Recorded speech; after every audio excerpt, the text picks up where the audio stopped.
வீடாக தீவிர வாக்கு சேகரிப்பில் ஈடுபட்டார் அதிமுக வேட்பாளரும் நிலக்கோட்டை சட்டமன்ற உறுப்பினருமான தேன்மொழி சேகர். திண்டுக்கல் மாவட்டம் நிலக்கோட்டை சட்டமன்ற தொகுதிக்கு அதிமுக வேட்பாளராக நிலக்கோட்டை சட்டமன்ற உறுப்பினர் தேன்மொழி சேகர் அறிவிக்கப்பட்டார். கடந்த சில தினங்களுக்கு முன்பு வேட்புமனு தாக்கல் செய்த அவர் இன்று மாரியம்மன் கோவிலில் சிறப்பு பூஜைகள் செய்து தனது பிரச்சாரத்தை தொடங்கினார். அப்போது பேசிய அவர், நிலக்கோட்டை சட்டமன்ற தொகுதியில் தொடர்ந்து எனக்கு வாக்களித்து ஆதரவு தந்து வரும் பொதுமக்களுக்கும் முதற்கண் வணக்கத்தையும் நன்றியும் தெரிவித்துக் கொள்கிறேன். இன்று தமிழகத்தில் எங்கு பார்த்தாலும் சாராயம், போதைப் பொருட்கள் தாராளமாக விற்கப்படுகிறது. இதனால் சின்னஞ்சிறு குழந்தைகள் இன்று கூட பார்க்காமல் கற்பழிப்பு, கொலை, கொள்ளை என நடைபெறுகிறது. தமிழகத்தில் சட்ட ஒழுங்கு சீரழிந்துள்ளது. அப்படிப்பட்ட முதலமைச்சரின் வழிகாட்டுதலுக்கு வாக்களித்தால் தமிழகம் என்னாகும் என்று சிந்தித்துக் கொள்ளுங்கள் மக்களே.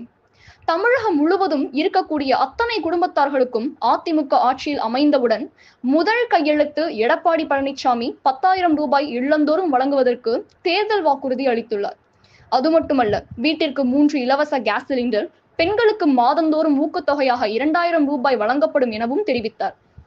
இந்த பிரச்சாரத்தின் போது கிழக்கு ஒன்றிய செயலாளர் யாகப்பன், மேற்கு ஒன்றிய செயலாளர் நல்லதம்பி, முன்னாள் திண்டுக்கல் எம்பி உதயகுமார், வத்தலக்குண்டு ஒன்றிய செயலாளர் அன்னக்களஞ்சியம் சுதாகர், மாநில பொதுக்குழு உறுப்பினர் ரேவதி தங்கபாண்டியன், வத்தலக்குண்டு நகர செயலாளர் பீர் முகமது மற்றும் கூட்டணி கட்சியினர் உட்பட பலர் கலந்து கொண்டனர்.